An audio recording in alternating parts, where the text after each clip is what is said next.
The greatest podcast for elite losers is back, and we are on a consistent weekly schedule now. And you might call this another podcast where comedian sits on a couch because he doesn't want to pay an exorbitant, what's the word again? Exorbitant amount of money for a studio because only 50 people are watching this. But clips, you need to feed the algorithm. I can't say any words today. So you get clips from these things. Anyways, thank you for tuning in, and thank you for the elite losers who are like true soldiers in constantly. Sorry, my dog's. Oh, I touched Thomas's foot. He liked it. True soldiers who are constantly watching it, and it makes me wonder that we have like a core following of like 4 to 5 people that tune in every time, and they say they love this, and they're like, this is one of the best podcasts out there. And I'm like, either you're right, and you're like your adopters to Apple in the 60s, whenever Steve Jobs, what year was it? Crazy analogy. And then you're like about to see take off. Or you are what you just said, crazy human beings that watch this, and you're like, ooh, there's a voice for us lunatics. Because even the lunatics, you get that when you watch stuff like who are the Gavin McInnes guys and the Groypers?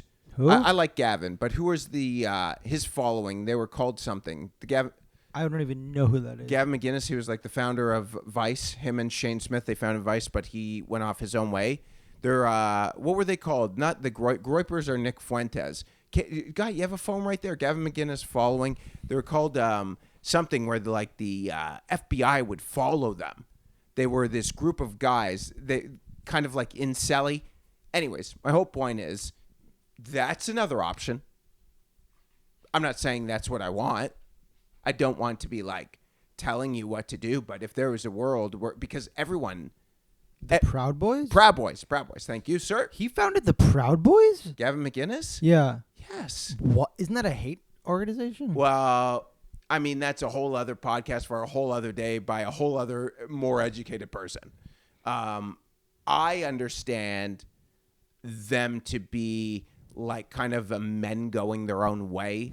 And then there was a faction of that turned potentially. I don't know. But I was doing a show in Las Vegas once. Someone gave me a guest spot, and there was a convention for them there. Gavin happened to be there. It was actually, I'll tell you the whole story. It was when Kumia had Compound Media, and are you taking a picture of me and posting? Oh, are you saying this is a Proud Boy? So let's roll back the clock. This is interesting things. See, this is what happens when you're just quick and riff and live life. Wow. Unlike you, who just goes to NYU students. Right. I think my dog is about to take a shit, which would be horrific right now because we would literally have to take a timeout on the podcast. 1 second. All right, we're back. So we'll get back to the discussion. I don't know if this like opens me up by talking about this, but who cares? At this point, you're like, man, you might as well have anyone coming to hate you. I don't know if they hate Jews or they like Jews, but anyways.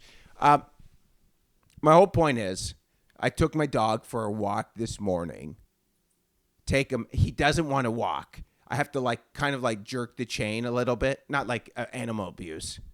And then he shits outside and then, 20 minutes later, shits inside. Wonderful. So I'm living in Las Vegas during the pandemic because I want to play poker and I want to do stand-up comedy, and I did neither well down there. I lost quite a bit of money playing poker, and I never got on stage and eventually moved to New York. And here we are, Instagram sensation. Thank God. And one time I was doing a show, Kumia came to town. They're performing at the Plaza. And it used to be where Sammy Davis Jr. and the Rat Pack used to perform at, and they had to like carry them. I think they had to enter the back of because at the time they didn't allow black people. This could be made up too, but I was something about like they didn't allow black people to walk through the front, or it was something crazy. No, that's real. Yeah, it was something crazy, and they're like, but yet you would, yeah.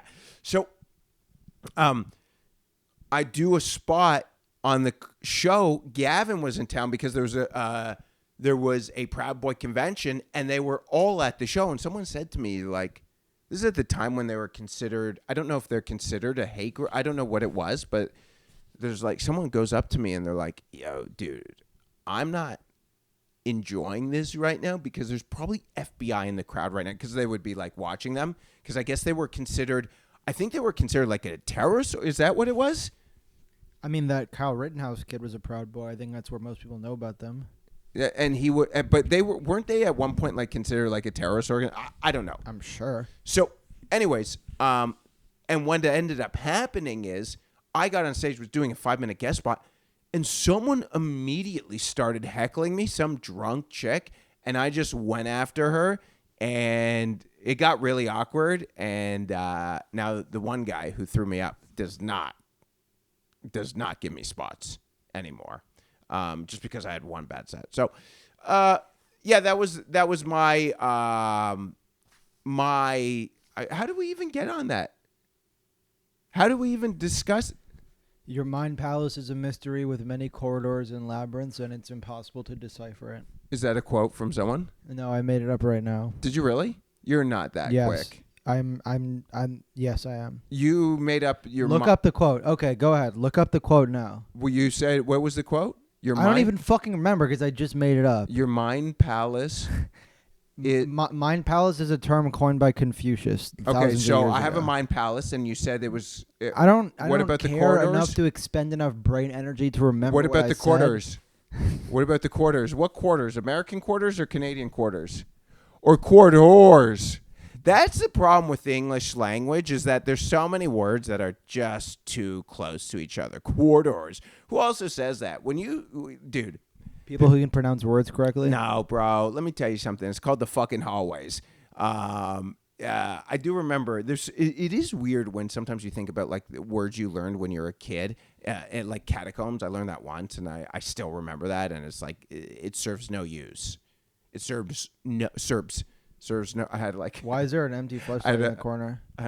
Because we did a sketch last week. Oh, I said serves with a B, and I had like that Serbs like that influenced by my many Filipino brothers and sisters. I love you all. But yeah, so I spoke to my father, who just got back from going to Portugal, which you might know because you travel all over the world. What was that? Cash App Tomas Leibel, whatever your nickname was. And yeah, you made that up. Imagine you saying that. Like, yeah, what did people call you? It's like, no, you're the only person that called me that. So he tells me that he goes to Portugal for 2 weeks, and he said it was a trip of a lifetime because it's his last. I said, that's the last trip you're ever going to probably take, like vacation, like that, because he's in his 70s. He's not going to do crazy traveling anymore. And he said, yeah, it was unbelievable. And he said, you would love it. And the whole time he's telling me this, I'm like literally thinking, oh my God, I need to go to Europe. And I've said this before about going to Turkey, not for hair, but for like literally incredible food and hookers. And then I'm thinking about Portugal, and it would be the same thing.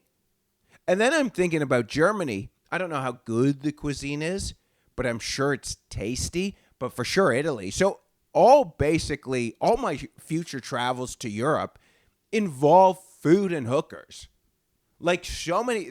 So like when I think of all these people that go on vacations, you know, because my dad was saying, oh, there were so many tourists in Portugal, you know, because they went to Porto, they went to Lisbon.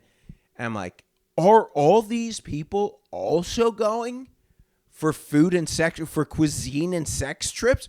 Or are they going, because he was telling me, oh, there was like this castle that was built in 650 BC. Who fucking cares? Unless I'm getting my dick sucked in the castle, what do I give a fuck? So you just look at the fucking, you know, like when they go to Mexico, they go to Chichen Itza, Do you know what Chichen Itza is? Yeah, I went there when I was in Mexico. And you saw what is it? The pyramids? The ruins. Yeah, so you see the ruins. Let me tell you something. If I'm going to Chichen Itza, I'm ruining some Mexican hole. What is it, the ruins? I feel bad for your neighbors, bro. What's the ruins? The Chichen Itza, the Mayan ruins. So they built it. Yes. And you can't go inside. But there's nowhere to go inside, really. So what do? What's the whole point of the ruins? You just stare at them? No, there's a guide. Oh, that's pretty cool. Yeah, I mean, I would find that interesting. But here's a problem I have with all this travel stuff. I want to go somewhere and can you not yawn into the fucking mic when I'm doing potentially viral clips? Pretty boring. When I'm going to travel, this is a problem with traveling. Some people travel and then they travel more. I want to go relax. I don't want to do anything. I want to get fat.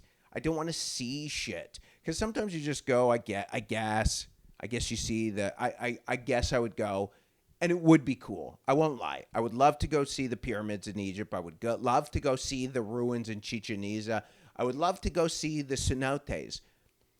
But what happens is the fucking commute there and back is so exhausting. Why can't I fly into an airport? I want to fly into Cancun and then take a walk to Tulum. I don't want to drive 4 hours. Yeah. I don't want to go 4 fucking hours. This is more travel. Fly and take a train. This is exhausting. I don't want to do that. Why are you shaking your head? You're like.